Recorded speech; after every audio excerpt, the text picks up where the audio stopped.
Frontier spring की अगर बात करेंगे तो they are doing really good. FY25 का रेवेन्यू ग्रोथ 70% था। FY26 9 मंथ का रेवेन्यू ग्रोथ ऑलमोस्ट 45% का है, तो रेवेन्यू ग्रोथ काफी बढ़िया आते हुए दिख रहा है as of now. But the question to understand is क्या ये ग्रोथ मोमेंटम कंटिन्यू हो सकता है गोइंग फॉरवर्ड फॉर देम, और इसके लिए मैनेजमेंट स्टेप्स क्या ले रहा है, बिकॉज इनके जो टारगेट से काफी एग्रेसिव है। FY27 में 500 करोड़ करना इनका टारगेट है, और 5 साल में इनका टारगेट है 1000 करोड़ का रेवेन्यू करना। तो what are the company steps that are companies management doing और taking to achieve that target. तो अगर प्रीवियस क्वार्टर्स की कॉन कॉल की बात करें या फिर जो करंट इनके रिजल्ट के बाद पीपीटी आया, तो what they trying to do is they are trying to get into different products. तो पहली तो बात है, ये करंटली जो स्प्रिंग्स है, एयर स्प्रिंग्स हो या फिर हॉट कॉइल स्प्रिंग्स हो, ये एलएचबी कोचेस और वंदे भारत के लिए सप्लाई करते हैं।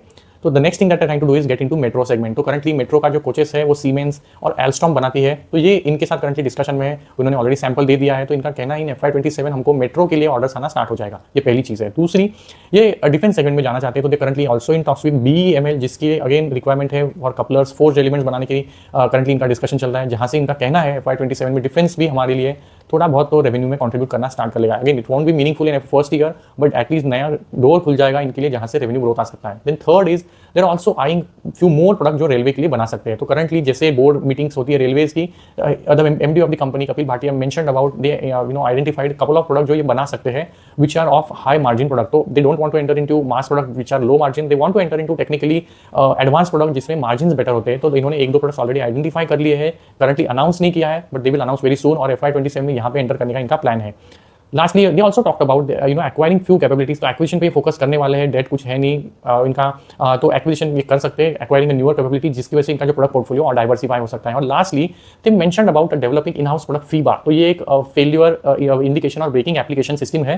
तो बेसिकली जो एयर स्प्रिंग्स लगते हैं LHB कोचेस में, वंदे भारत में, इसके साथ एक अलर्ट सिस्टम लगता है जो ट्रेन के ऑपरेटर को इंडिकेट करता है अगर स्प्रिंग फेल्यूर करती है। तो ये फीबा सिस्टम इन्होंने इन हाउस डेवलप कर लिया है, जिसका मार्केट साइज ऑलमोस्ट 120 करोड़ के आसपास है, including after market and including metro segment. तो ये सेगमेंट का प्रोडक्ट करंटली 100% इनका कहना है कि इंपोर्ट किया जाता है इंडिया में और फिर इंस्टॉल किया जाता है। तो अगर ये प्रोडक्ट अगर अप्रूवल इनको मिल जाता है, विच दे आर वेरी होपफुल, तो ये सेगमेंट इनके लिए एडिशनल ओपन हो जाएगा, जो इनके रेवेन्यू ग्रोथ को आगे चलते हुए ड्राइव करेगा।